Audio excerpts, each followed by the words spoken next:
Assalamualaikum warahmatullahi wabarakatuh.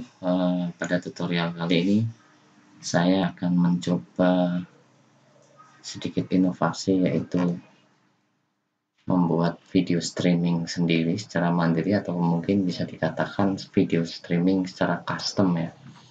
Jadi yang dimaksud custom ini kita menggabungkan aplikasi, nantinya akan menggabungkan aplikasi OBS ya, Open Broadcaster Software, dengan server streaming yang free. Kalau selama ini mungkin OBS kita gabung dengan YouTube udah biasa ya. Saya pikir untuk OBS ini fitur penggabungannya sudah sangat banyak. Jadi kalau kita nanti menggunakan mode custom, dan di mode custom ini memiliki beberapa kelebihan. Jadi nanti hasil dari customisasi dari TV streaming kita bisa kita embed. Jadi hasilnya nanti di tampilan reviewnya di sisi penonton atau viewer, ataupun di sisi server kita bisa mengembed kode yang nantinya embed kodenya itu kita bisa tempel di website ataupun di blog. Jadi sifatnya lebih cenderung ke statis ya, tidak berubah. Nah, ini mungkin sedikit perbedaannya. Oke, yang diperlukan hanya aplikasi OBS ya, sama nanti kita harus mendaftar atau meregister free account di www.ssa101.com. Ya, langkah pertama kita akan mencoba menginstal aplikasi OBS.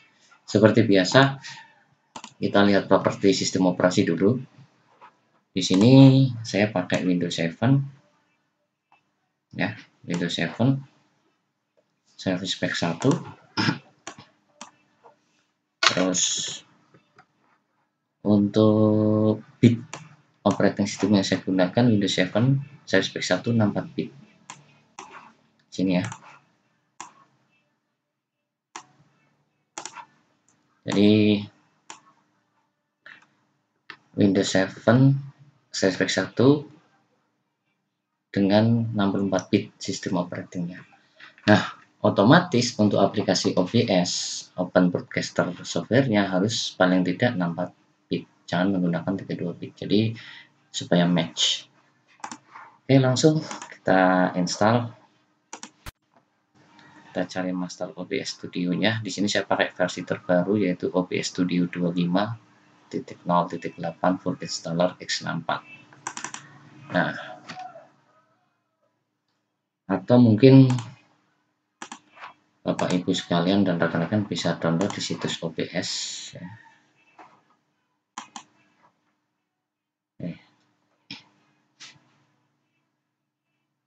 Saya ulang dulu. Ini adalah situs OBS dulu. Jadi bisa download di sini OBS Studio di obsproject.com. Nah, nanti di sini silahkan sesuaikan dengan sistem operasi yang ada. Di sini ada installer 32 bit untuk Windows, terus ada installer 64 bit juga sebetulnya, tapi di tampilan awal karena 32 bit sudah banyak yang ditinggalkan. Itu untuk download OBS. Kita mulai langkahnya. Kita cari master OBS Studio 25.0.8 full installer X64, klik 2 kali. Next, setelah itu akan tampil lisensi agreement. Di sini karena OBS ini sebetulnya adalah free software, jadi GPL General Public License, maka kita bisa menggunakannya tanpa membayar. Next.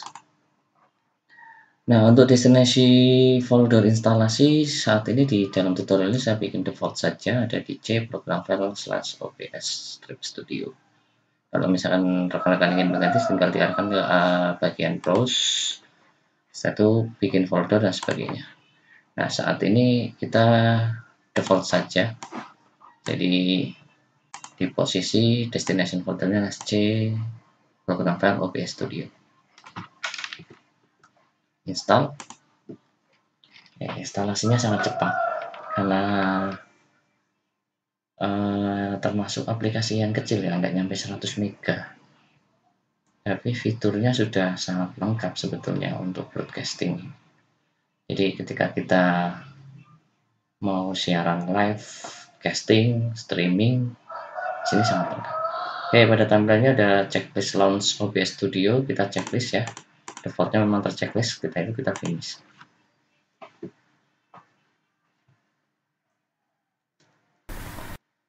Oke, di langkah ini untuk auto configuration wizard nanti kita pakai atau pilih no terlebih dahulu. Ya, if you change your mind, jadi nanti kita bisa menggunakan lagi sebetulnya. Oke, ya. Jadi kalau misalnya kita ingin menampilkan auto configuration wizard, itu nanti masuk ke menu tools. Oke. Nah ini, di sini nanti ada auto configuration wizard.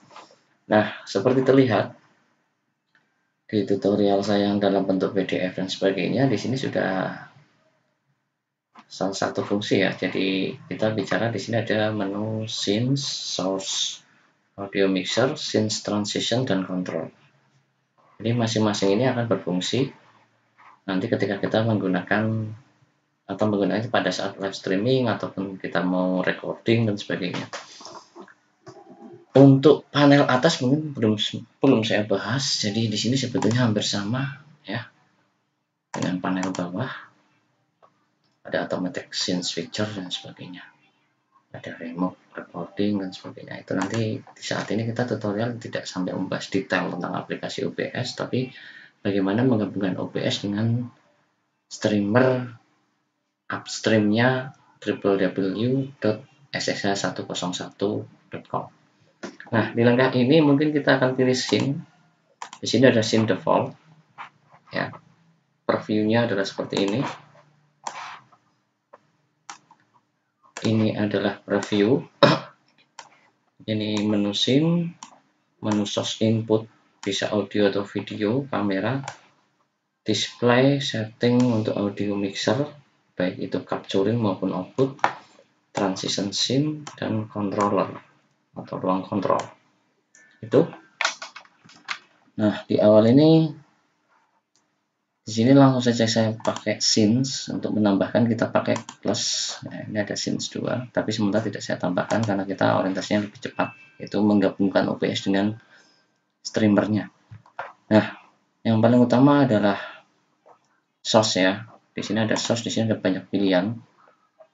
Ada audio input capture, audio output capture, browser, color source, display capture, game capture, image, dan sebagainya. Yang kita pilih itu sebetulnya adalah video capture device. Nah, untuk video capture device ini nanti di dalam tutorial saya masih menggunakan webcam. Tapi apabila Bapak Ibu ingin menggunakan eksternal, ya, menggunakan eksternal webcam, itu tidak masalah. Jadi nanti kita tinggal menambahkan eksternal dari video capture device-nya. Nah, bagaimana dengan menampilkan layar, screen, desktop, dan sebagainya? Nah, ini sudah ada menunya. Jadi kita tinggal menambahkan media-media source-nya saja untuk inputnya. Terus kita lanjutkan.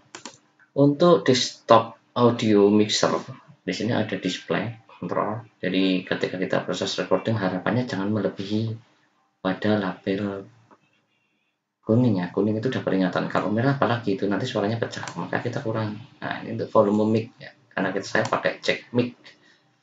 Nah, di sini nanti untuk audio desktopnya sementara kita setting ya.